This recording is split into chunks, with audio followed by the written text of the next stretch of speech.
Hi, this is me, Oten from Nerdimations, and I'm back with the Dev Diaries. Now, if you didn't watch the Dev Diary from yesterday, go watch it. It explains some stuff, specifically the stuff around this area. But today, I'm going to be talking about the Balkans, Southeast Asia, North Africa, and a few other places I've done. Let's first go to the Balkans. So there's Ukraine, Magyarstan, Wallachia, Serbia, Bosnia, Raska, Croatia, Herzegovina, Leslie, Albania, the Athenids, Macedonia.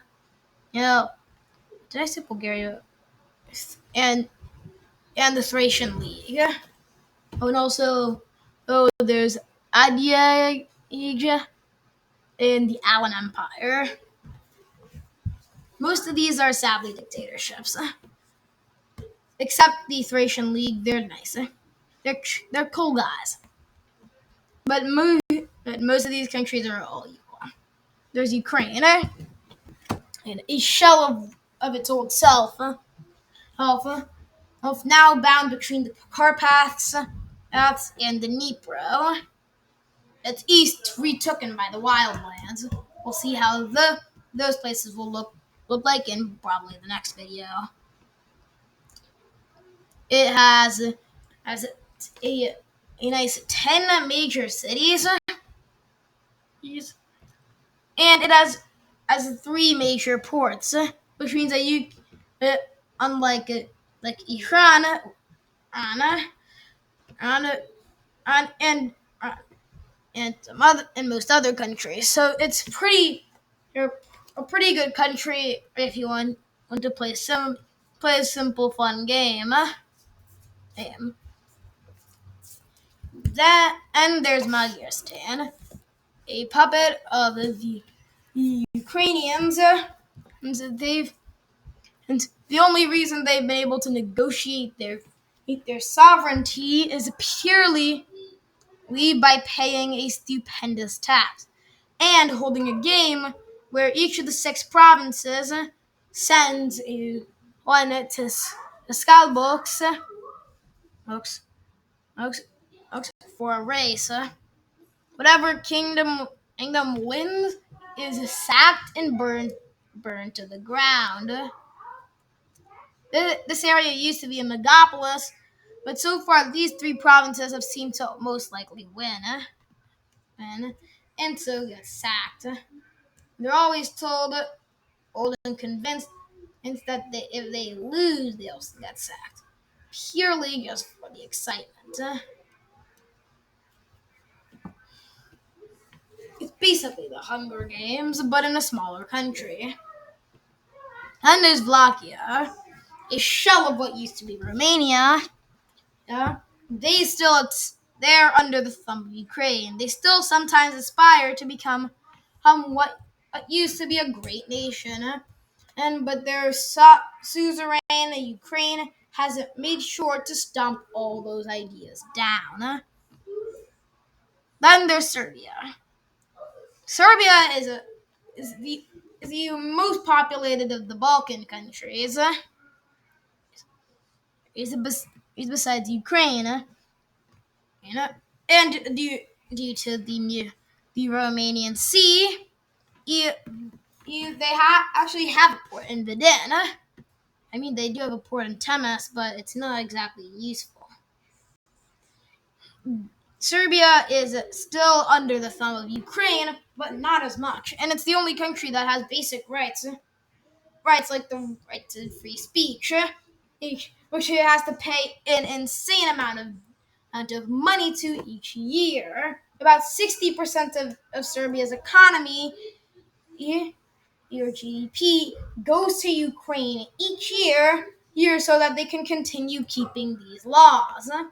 Something that Magyarstan and Wallachia found too expensive. Another country that has had to deal with the same thing is Bulgaria. Yeah. Now with an H in the name, they've mostly kept to themselves, even though they do own Constantinople. Well, recent raids by the Thracians have made this a new land almost useless. Then there's Macedonia. Macedonia is just chill. They don't do much. And so does the League of Lesser. There's Croatia, which is basically just a massive torture camp. There's Herzegovina, which is allied with Iran, and is part of the Alliance of Free Nations with Serbia. There's Raska, a puppet of Ukraine too, and Albania in the Balkans. Albania has been severely weakened and is under the thumb of the Thracian League. Speaking of the Thracians, let's talk about them. Their capital's in Edirne, and recently, after they built a canal through the city, they've become the new Constantinople, as Bulgaria and the Hutterids have become less important. The Hutterids themselves also claim that they'll soon become the new Ottomans. But so far, Ionia is their suzerain, and it has made sure that doesn't happen, at least for now. They also are the only country that still really protects ex-Greek culture, with the Athens being a communist state puppeted by Ukraine, and continuously raided for slaves by the Thracians in Israel. Then there's the Anchorids, the only thing that is remaining of Turkey. They have some basic rights still, but they're slowly being chipped away due to their suzerainty to Ukraine again. Krum, Krum is known for their brutal torture camps, putting those of putting in the ones of the Holocaust us to shame at this point.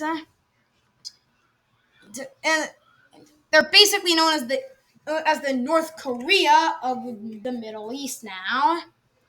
And yes, North Korea, I think, will exist by 2099. Don't ask how. Then there's Adge. It's mostly just a chill democracy. And they don't really do much on the political stage. Like, the most things they've actually done is maybe they've helped fund Iran in the liberation of Iraq in 2084, or when Israel tried to take it. The islands, though, are a bit more important. They have Azerbaijan under their thumb, and also are basically the connector between the Black and the Caspian Seas.